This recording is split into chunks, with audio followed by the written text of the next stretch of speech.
Hi everyone, DIY student here. I'm going to show you how to make a quick DIY Angry Birds iPhone case. Now as you can see, previously I already traced the Angry Birds on. If you want to find out how to do that, what you want to do is go to my video on how to make Angry Birds glass art. Watch that, you'll want to follow those steps. Then once you have the glass art, you place it on the inside here and then you can trace it nice and easy. So I'm just going to show you how to finish it up. Especially if you don't have the right colors. You can use any color combination. So here I'm using a blue and a purple for this one.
There you go.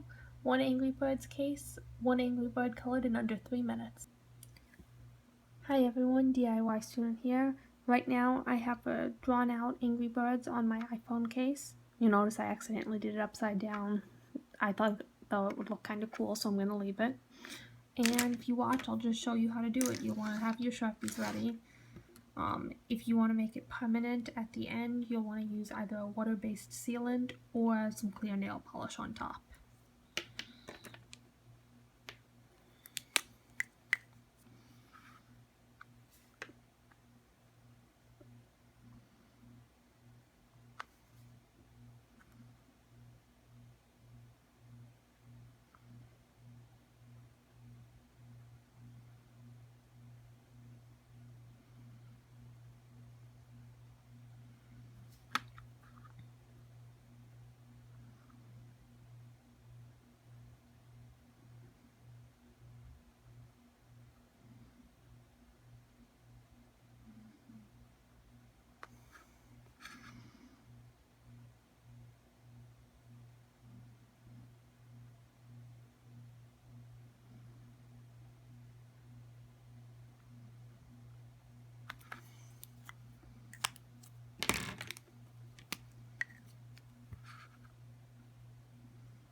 And there you go, another Angry Bird done in under 3 minutes. Now, like I said, if you want to make it permanent, you'll want to put some clear nail polish or water-based sealant on top.